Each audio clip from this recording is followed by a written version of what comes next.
Hi, I'm Sarah from The Upcoming. Thank you so much for taking the time to speak to us in wonderful Venice. Maybe you could kick off with a brief introduction to your film. What can audiences expect when they watch it? I don't know about the audience, you know. I know about me and myself and the actors and the main purpose of the film. Well, yesterday the premiere was, I would say, beautiful because it was super emotional, because the kids from the film were there. You know, they trusted in a process that they didn't know what it was. And yesterday they saw the film, they understood everything, maybe some new things about themselves also. And that was beautiful. And it was, now talking about the audience, it was beautiful to feel the empathy of the audience because, you know, everyone was stand up and clapping. And it was really beautiful. For me, it was beautiful to, you know, to observe that. I believe this was sort of the product of a kind of a very long period of research, but maybe you can take yourself back to kind of the genesis of the project and how you discovered kind of this community, these islanders, and where you began kind of forging your story and your film. Yeah, so I was like 5 or 6 years ago. I was invited to make a artistic residency at Açores, and I stayed in a very poor village, a fisher village. And there was a day right in beginning of this process that I was,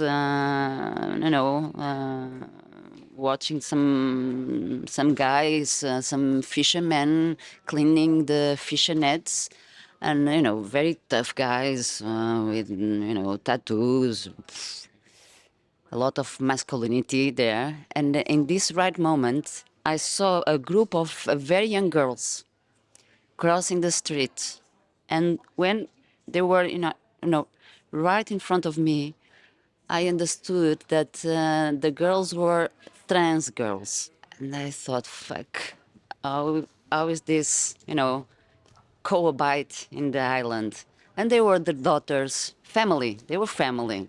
And I was super curious about that. And so I went to talk with the girls, and then after the girls with the other girls, and then, queer teenagers from the island.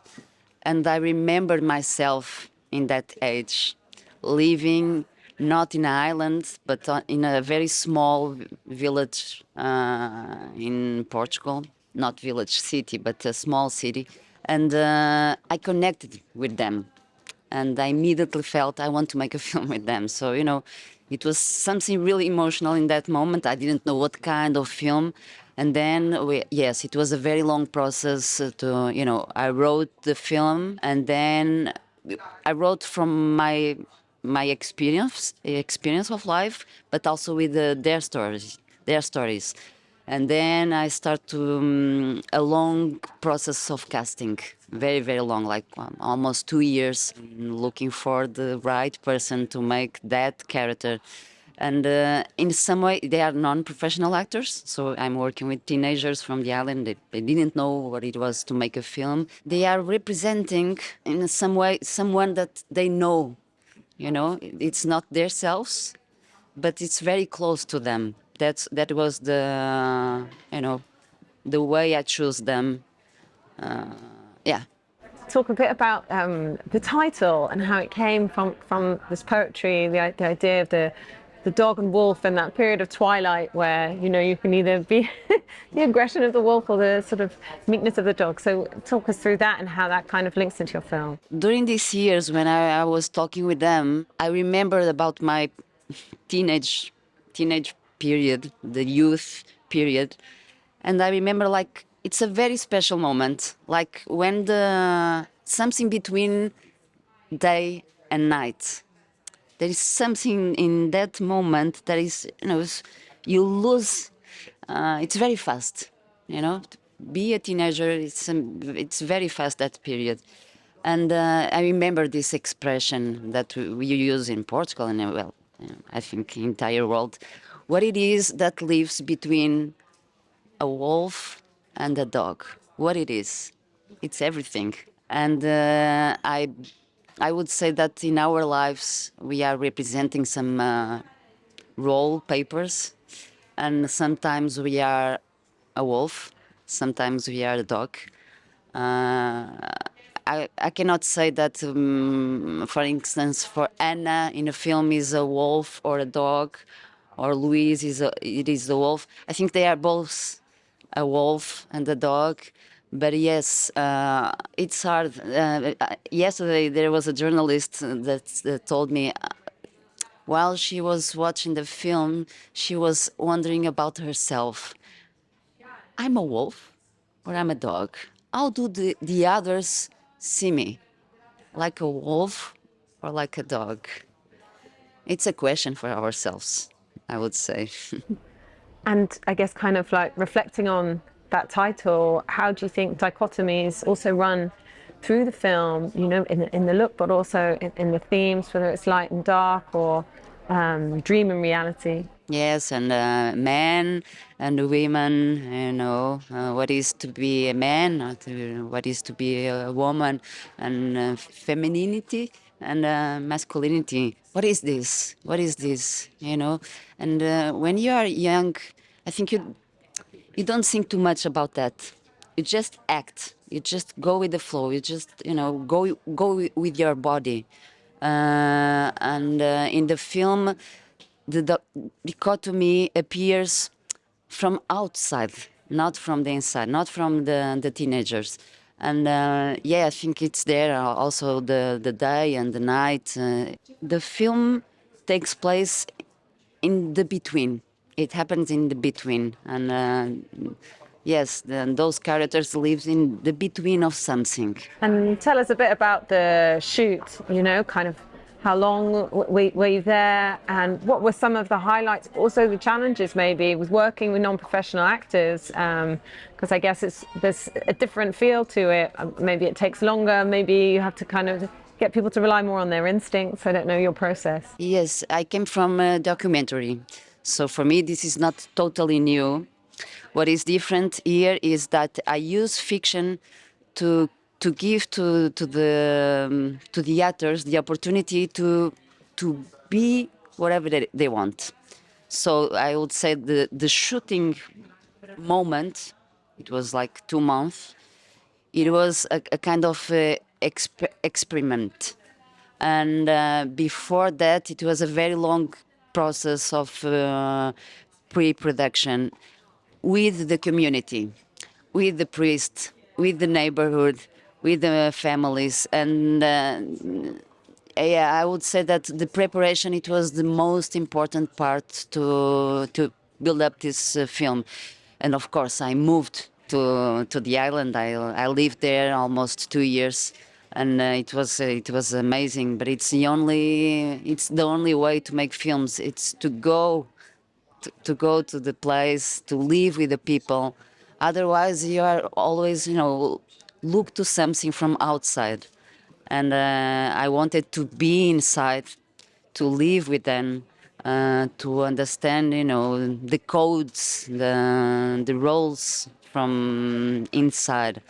And yes, I would say that this film, yes, it's made by Cláudia Varjão, but it's so much more than that. It was made with the entire island, from the politicians to the lady from the cafe. Everyone involved so much to make the film, and it's beautiful, mainly because of the team, the LGBT, issues that are really present in the island. For instance, during the casting, I felt that it was so much, pain and suffer, that I also create with the community an association, an LGBT association, because it didn't exist. And these kids and families, they were suffering a lot, because this Azores archipelago, those islands, they are really poor. Actually, there is no middle class. Are very poor families and very rich people. And the poor families, they are trapped in the islands. They cannot go out, and that was really tough to deal with that. That was why we create this LGBT association, so they could help the families, they could help the kids, because there was a lot of suicides. Yeah, so it's beautiful to see the film and to see the difference in their lives. It's amazing. In that sense, what do you hope people will take away from your film? Because I guess it's a microcosm in a way of the same injustices, whether it's socioeconomic issues or social issues of acceptance, for the LGBTQ plus community. But then it's exaggerated in these kind of isolated communities where perhaps they're more stuck in tradition, progress is slower, and how those Absolutely. things intersect perhaps. Like if you see the world on a microscope, you know. But this is the world. This is not a Portuguese island. This is happening all over the world. But when you are living on a island, you are trapped. If you are poor, it's your destiny because you cannot go out, you cannot cross, the sea, you cannot. And it's incredible because all the time you see the horizon line like a dream, but you cannot reach that line. And this is really tough, because when you live on a continent, you can take a bus and get out. I will leave my parents' home. Bye bye, I'm sorry. And then you go. And there, you need to have money to take a plane, and get out of there. And you feel afraid to that movement. So everything is so much exaggerated. I think you use that word. Yes, it's perfect because amplify everything, and for the good and for the bad. It's beautiful. When things are beautiful, they are really beautiful.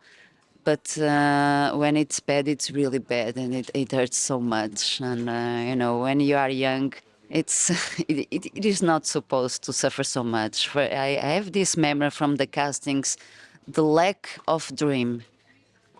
And this shouldn't happen when you are a child, a teenager, and when you are on 20 something, you should dream and you should follow the dreams.